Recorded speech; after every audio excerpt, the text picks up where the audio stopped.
600 refined oil 100 gram ghee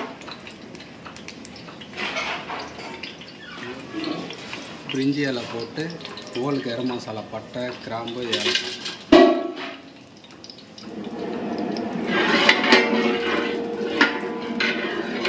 ஊற்றிட்டோடனே இந்த ஏலக்காயெல்லாம் அப்படியே வெடிக்கணும்.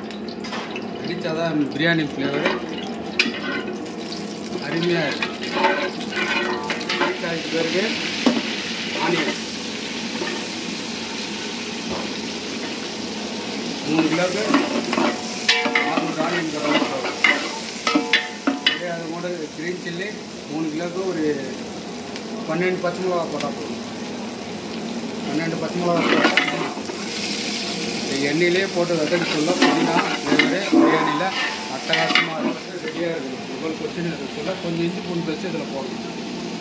போட்டால் அந்த ரைஸில் அப்படியே ஃப்ளேவர் வரும். அப்போ தான் ஒரு 50 கிராம் இஞ்சி 100 கிராம் பூண்டு போட்டு சொல்ல புதினா மல்லி இதில் போடணும். சால்ட் யூஸ் பண்ணதோடு இந்த ஸ்டோன் சால்ட்டு கல் உப்பு யூஸ் பண்ணால் பிரியாணி கொஞ்சம் நல்லா டேஸ்ட் கொடுக்கும். எப்பயுமே கல் உப்பு யூஸ் பண்ணணும். பிரியாணி பொன்னிறமாக வர வெளியே விளக்கினே இருக்கும்.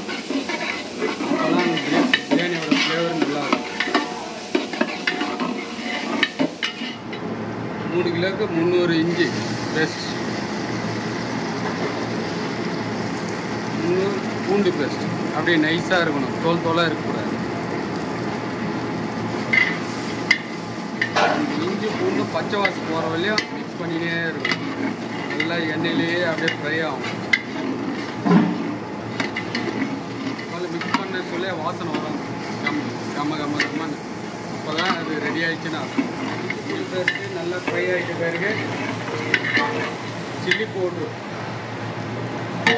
பவுட்ரு நாங்கள் ஓனாக ரெடி பண்ணுற பிரியாணி மசாலா. அது நெக்ஸ்ட் வீடியோவில் பிரியாணி மசாலா எப்படி ரெடி பண்ணது நெக்ஸ்ட் வீடியோ போகணும்.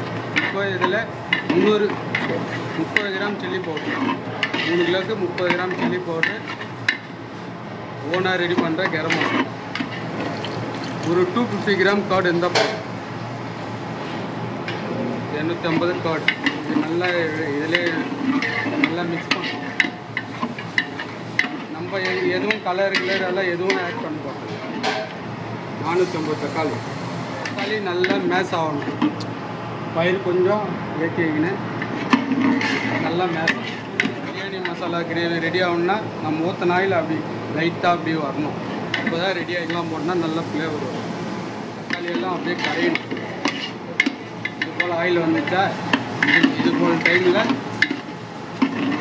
நம்ம சிக்கன் 3 கிலோ ரைஸ்க்கு 3 கிலோ சிக்கன் நல்லா வாஷ் பண்ணி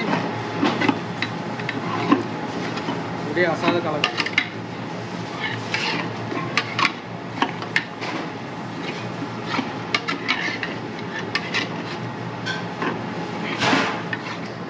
மிக்ஸ் பண்ண போகிறது. இப்படி பக்கத்துலேயே ஹாட் வாட்டர் இது போல் வச்சுன்னு இருக்கும். சூடாகவே இதில் கரெக்டாக அதிகமாக இருக்கும். சுட தண்ணியை அப்படி ஊற்றிங்கன்னா இந்த தண்ணியை சிக்கனா அப்படியே உள்ள முழுவர் போல் அப்படி தான் இருக்கும்.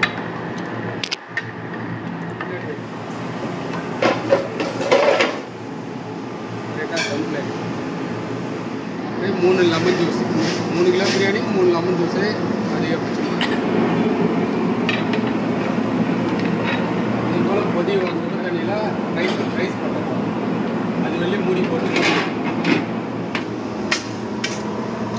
நம்ம ரைஸில் கலரு ஆட் பண்ண போகிறதுல எதுவுமே கிடையாது. ஒன்லி புதினா.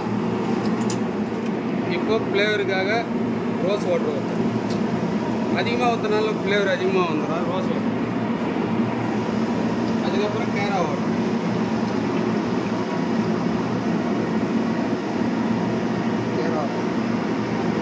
இந்த ரைஸு 25% பாயில் ஆனால் போதும். மிச்சம் 75% சிக்கனு கூட அது ரைஸ் போட்ட உடனே 25% பாயில் ஆனாவே போதும். இதுபோல் தண்ணி இல்லாமல் சுத்தமாக ஃபில்டர் பண்ணி அப்படியே தூங்கின போல் போகணும். ஸ்டைலுன்னு சொல்லவே இல்லையே பிரியாணி போட்டுன்னு இருக்காங்க. அப்படின்னா இது வடி பிரியாணி. வடி பிரியாணினா நம்ம மேரேஜ் ஃபங்க்ஷன் எல்லாம் போனால் சாப்பிடுமே, அதுபோல் அந்த ஸ்டைலில் ஒரு சிக்கன் பிரியாணி.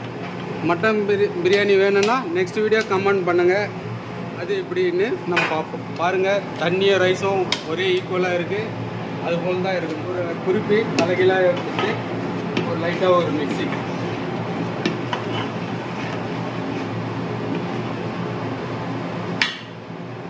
பாருங்கள், தண்ணியும் ரைஸும் ஒரே ஈக்குவலாக இருக்குது. பார்த்தீங்களா, இதுதான் கரெக்டான பக்குவம். இப்போ தம் போட சொல்ல ஒரு 50 கிராம் நெய் ஊற்றினா சரியாக இருக்கும்.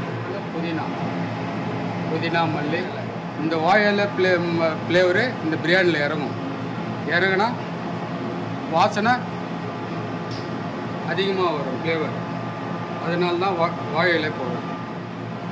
அவ்வளோதான், வீட்டு பிரியாணி ஸ்பெஷல் ரெடி. இப்போது 20 நிமிஷம் கரெக்டாக தம் போட்டுருக்கோம்.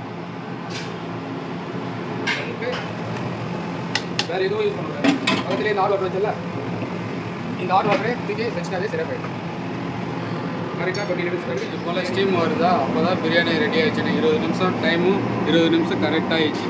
ஸ்டீம் வருதா ஆகிடுச்சுன்னா இப்போ அடுப்பு ஆஃப் பண்ணி 10 நிமிஷம் பொறுத்து அப்போ ஓப்பன் பண்ணால் நல்லா செட் ஆகிட்டு இருக்கும் பிரியாணி.